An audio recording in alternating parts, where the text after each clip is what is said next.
Welcome to study with ज्ञान प्रकाश।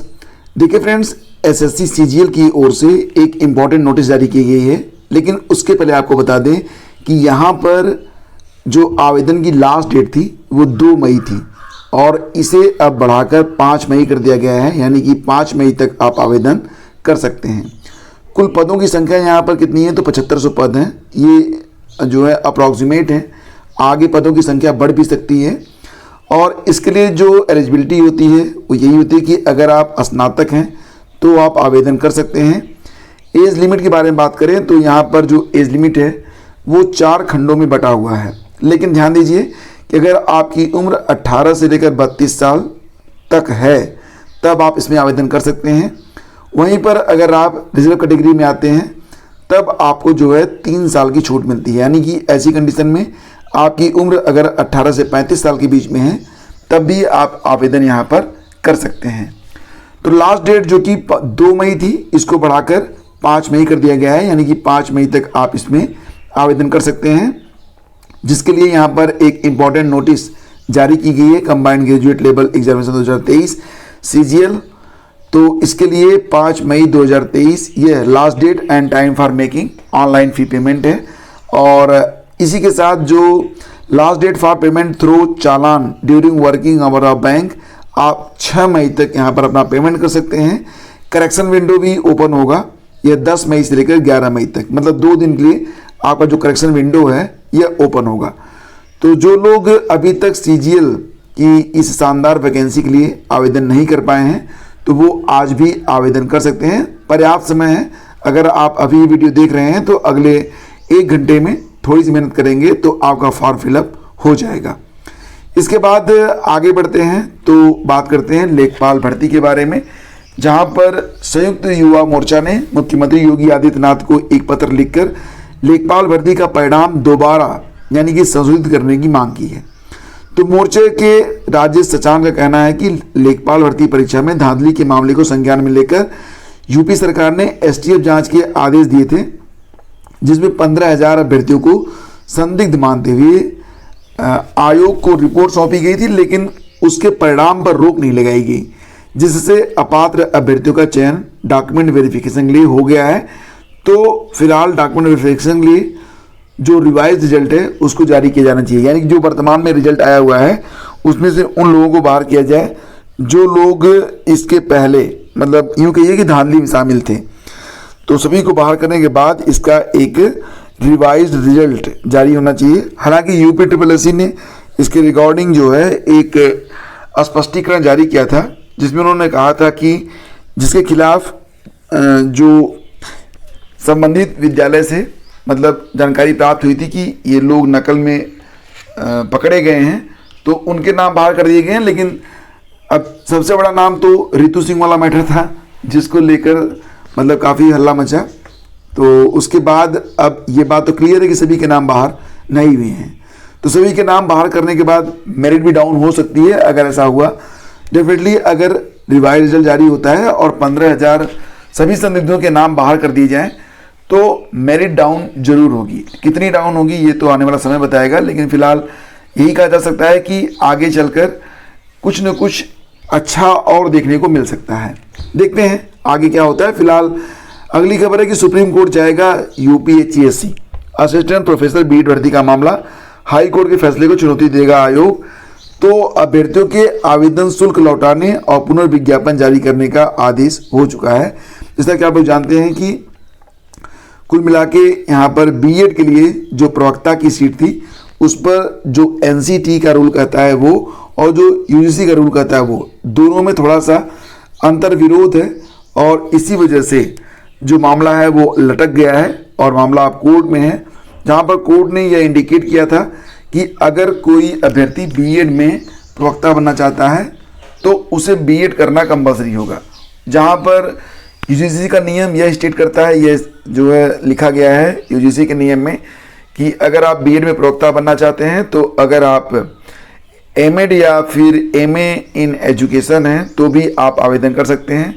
MA in education का मतलब एमए इन एजुकेशन तो वो अभ्यर्थी भी कर लेते हैं जो लोग स्नातक स्तर पर एजुकेशन से पढ़े होते हैं। मतलब जैसे कि अगर आपने बीए किया है एजुकेशन विषय के साथ और आगे चल के आपने एमए कर लिया एजुकेशन को लेकर, तो आप बीएड के प्रवक्ता के लिए आवेदन कर सकते हैं। तो यही बात जो आपका मतलब जो आवेदन लिए गए थे उसमें यही एलिजिबिलिटी रखी गई थी, तो जिसमें एमए इन एजुकेशन और एमएड दोनों प्रकार के जो अभ्यर्थी थे वो शामिल हुए थे। तो जिसको चैलेंज किया गया था हाई कोर्ट में, और उसके बाद आदेश आया था कि जो एनसीटी का रूल है वो ज़्यादा जो है सही है। तो इसके बाद आदेश दिया गया कि जो लोग बीएड के बाद एमए इन एजुकेशन हो या फिर एमएड हो सिर्फ वही रहें, और बाकी लोग जो लोग बीए के आधार पर एमए इन एजुकेशन थे उनको बाहर किया जाना चाहिए। तो फिलहाल अब जो यहाँ पर यूपीएससी है वो सुप्रीम कोर्ट जाने की बात यहाँ पर की जा रही है। तो प्रदेश के अशासकीय सहायता प्राप्त महाविद्यालयों में विज्ञापन संख्या 51 के तहत बीएड विषय में असिस्टेंट प्रोफेसर भर्ती की अर्हता को लेकर उच्च न्यायालय की ओर से जारी आदेश को यूपीएससी सुप्रीम कोर्ट में चुनौती देगा।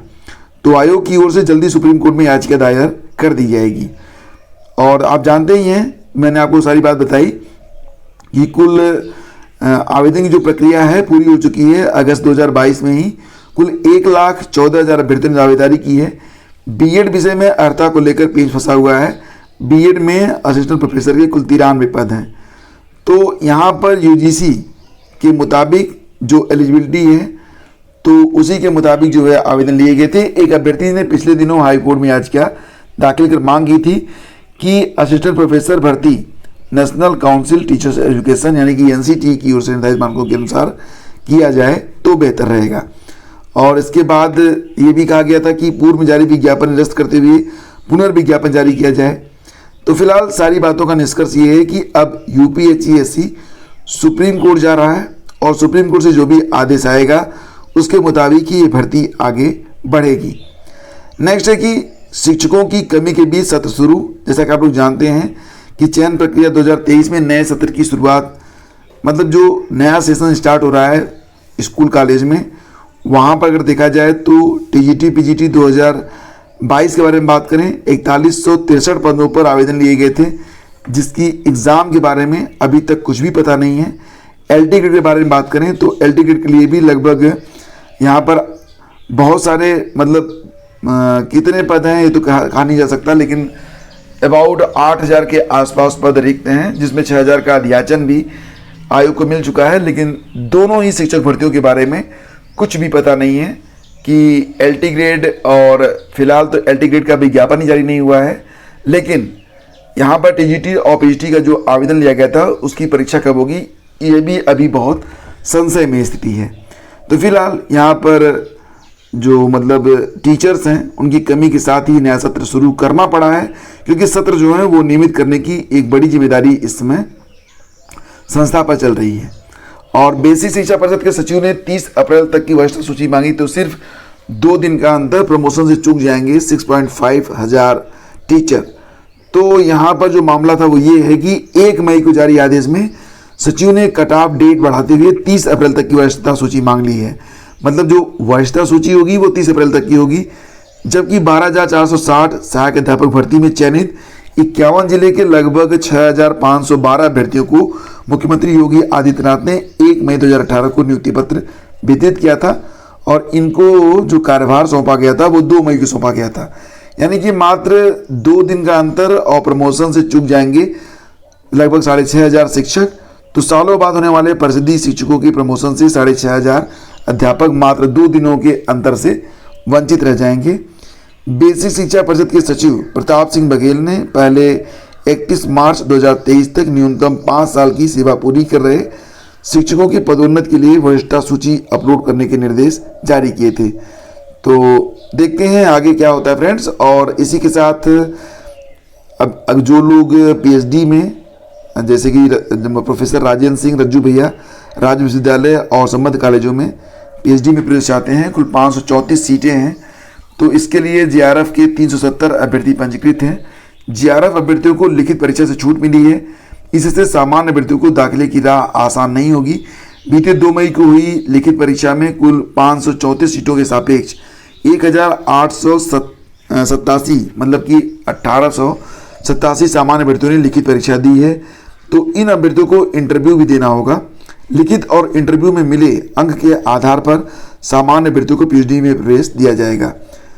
तो यहाँ पर 100 अंकों की लिखित परीक्षा हुई है और 100 अंक की लिखित परीक्षा को 70% अंक में परिवर्तित किया जाएगा। दूसरे चरण में जो 100 अंकों का एक इंटरव्यू होगा, इसमें जेआरएफ और सामान्य दोनों अभ्यर्थियों को शामिल किया जाएगा। इंटरव्यू के 100 अंक 30% में परिवर्तित होंगे। तो इस प्रकार से एक कंबाइंड मेरिट इनकी बनाई जाएगी। सीटों की संख्या के बारे में बात करें तो यहाँ पर आप देख सकते हैं सर्वाधिक सीटें हिंदी में हैं। बाकी विषयों की जो सीटें हैं आप यहाँ पर देख सकते हैं। ये न्यूज़ क्लिप आपको ये जो न्यूज़ क्लिप है ये आपको हमारे टेलीग्राम चैनल स्टडी विद ज्ञान प्रकाश पर देखने को मिल जाएगा। तो फ्रेंड्स, ये थी आज की न्यूज़ अपडेट। हम मिलते हैं आपसे अगले वीडियो में। जो लोग यूपीपीएससी की तैयारी कर रहे हैं वो लोग ISPCS master class YouTube channel को सब्सक्राइब कर सकते हैं, लिंक वीडियो के डिस्क्रिप्शन में है। और जो लोग अभी तैयारी कर रहे हैं वीडियो एग्ज़ाम के बारे में, तो वो लोग अगर चाहें तो लास्ट 6 मंथ के लिए, या फिर यूँ कहिए कि अक्टूबर से लेकर अब तक का जो करंट अफेयर है उसके लिए वीडियो का डिस्क्रिप्शन चेक कर सकते हैं। Thank you so much.